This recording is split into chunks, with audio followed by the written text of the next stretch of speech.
Hello, my colleague. My name is Anna Valensa. I am dialogue facilitator and mediator, PhD philosopher from Ukraine, and I am glad to present to you today the voice of the Ukrainian community of dialogue facilitators and mediators. At the beginning of the war, we created a document, 7 points on war and dialogue. This full text will be available for you. I will only highlight some important points. Our community emerged as an informal association of professionals in 2014 during the Revolution of Dignity. We discovered that in different parts of Ukraine we doing something similar, helping people to understand each other by dialogue instruments. We have come a long way in the development and support of civil society in Ukraine during these 8 years. We used various techniques and methodologies of dialogue facilitation, had the opportunity to apply them and see the result more or less successful. An important step for our community was training of nonviolent communication from Marshall Rosenberg, and now several members of our community are trainers and VC trainers. Also, some members are participants, members of AIF, International Association of Facilitators. We received support from different international organizations, and we're very grateful for that. In particular, the support of the OSCE project coordinator helped us to create communication platform. The annual forum of mediators and dialogue facilitators, it was important for us, for our existence as community. Particularly our large organization such as UNDP, GIZ, USAID in Ukraine helped in our project and help us to apply a dialogue approach. We did our work all this time practically during the war, which lasted these 8 years in the east of Ukraine. We meet with people and communities, experts and representatives of state bodies, conducting trainings on dialogue skills, conflict resolution skills, etc. We have developed and continue to develop communities in Ukraine now during a full-scale invasion. One of the professional and moral ethic challenges in the first weeks of the war were an attempts by some public organization and donors to hold meeting with the participant on Ukrainians and other representatives of Russian language environment from the former Soviet Union. International participants were take part sometimes. The declared purpose of such meetings sounded like a peace-building process, moral and psychological support. But it was just start of the war, and people really needed help, support, but they don't need re-traumatization. Our community has been discussing the content of our document on war and dialogue for about 2 months since the beginning of the war. As a result, the text was born and is available to anyone who care about ethics framework. in dialogue during the war. Key ideas of this document, the need to understand the Ukrainian context.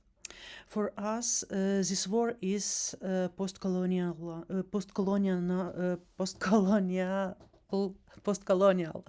war for independence and the right to exist. As Golda Meir said, you can't make peace with someone who came to kill you. If it's not take to account, is a big risk in Ukrainian context. Understanding the context also important because rapidly changing in the moment. What was relevant yesterday maybe not necessary or not useful today and maybe changed tomorrow. Therefore, we ask international organizations and donors to involve our mediation and facilitation experts in the analysis of the Ukrainian context. It's maybe stakeholders analysis, conflict analysis, and use this information in program to help for Ukraine. We would very much like political solutions to the conflict, but the Russian side doesn't negotiate, only blackmail to recognize their demands. Historically, Ukraine was already in situation in peace on the terms of Russia. It was completely destructive for Ukraine. We cannot allow this happen again. Therefore, we support the attempt, struggle, and cannot condemn violence when it comes to protect the country and people. We ask not to invite grassroots dialogues between the Ukrainian and Russian sides in order to avoid the risk of re-traumatizing the dialogue participants from all sides. At the current stage of the armed invasion, there is no balance of power between the parties, which is, of course, necessary in dialogue. There are hostilities on the territory of Ukraine, not Russia. Ukrainians see death and safety every day. In Russia, hatred of Ukrainians is growing under the influence of propaganda. This terrible situation, there is no balance of power. Usually, the meaning of dialogue and mutual benefit for the parties in the creation of an understanding, the opportunity to discover something new, the maintenance of relations that can be developed. But developing a relationship in face of ongoing open violence in a is a dangerous illusion. Russian and Belarusian citizens cannot influence to stop the war. Their apologize or upset cannot help the Ukrainian. They will only require attention, additional efforts, containment of emotions, reliving a terrible experience. It may be dangerous. It like psychological violence. More one point. Neither side in this situation can feel safe in the dialogue. between representatives of both sides are killing each other right now. Ukrainians feel pain because they or their friends and relatives being killing. Russian feels a different kind of pain because representative of their country and their friends and relatives killing Ukrainians in this war. Under such conditions, the ability to actively listen, pay attention to other side is really impossible. The risk of using dialogues and information about dialogue as a source of manipulation of public opinion by Russian propaganda. It's really serious danger. It was the word, for example, peace, who can using in corruption way.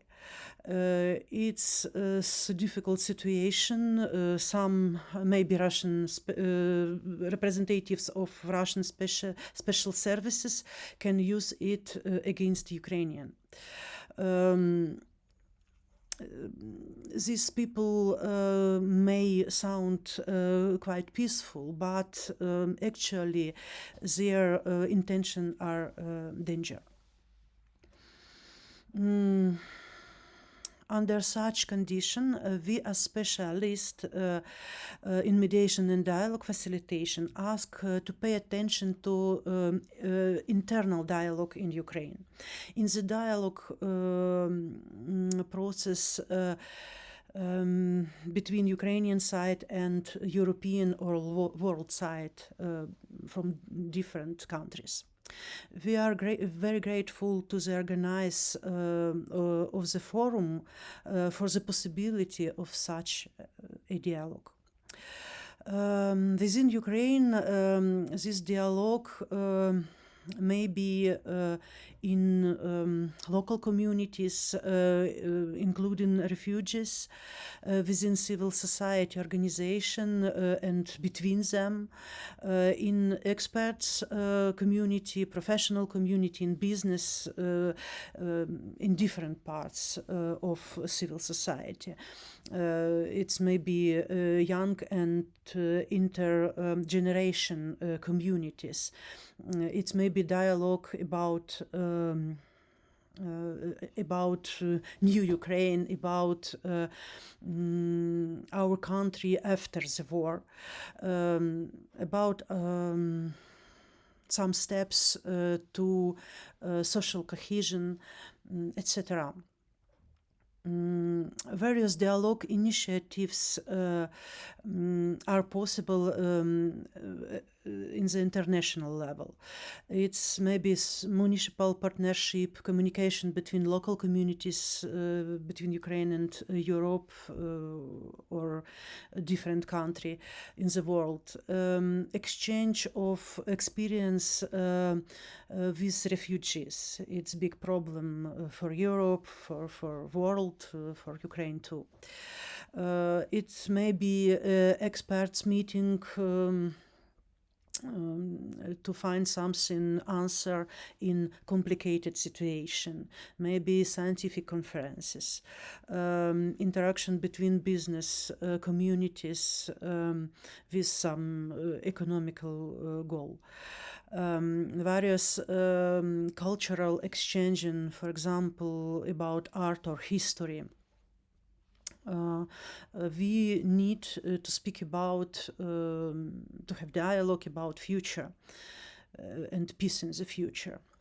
We are ready to help, of course, as a community of dialogue facilitator and mediator. We can be useful on every stage of forming program or implementation of projects. For example, it's maybe work around analysis of Ukrainian context in this situation of war or some humanitarian problems. We can make conflict analysis, make analysis of stakeholders and relationships between them. Of course, we can be useful on the process of forming or design program or project, and also we ask to include in your program some supervision for local Ukrainian experts. Of course, we need in Ukraine a strong network, strong professional network, and I think that Ukrainian need not only armed air defense, but also professional network like air defense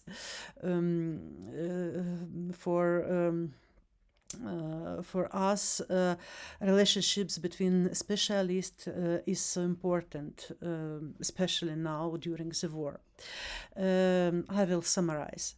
The document 7 point on war and dialogue contains our appeal to the international community of experts in the field of community building, facilitation, mediation, dialogue, to international organization, diplomatic and state institution of European countries about the specific of the dialogue during the war Russia against Ukraine. We ask not to facilitate attempts to conduct dialogues at the bottom-up level between representatives of the Ukrainian and Russian, Belarusian sides. At the same time, we need more support to maintain an intra-Ukrainian dialogue in order to develop social cohesion and resilience of people, NGOs, and governmental institutions. As well as, of course, we need partnership, dialogue between Ukrainian and European communities. It's very, very important for us. Share this document, please, with everyone who is already helping and wants to help Ukraine. Together we can take dialogue and cohesion in Europe to the next level. And only together we will be on the light side of light, not darkness. We will win for peace in Europe and in the world. Thank you very much.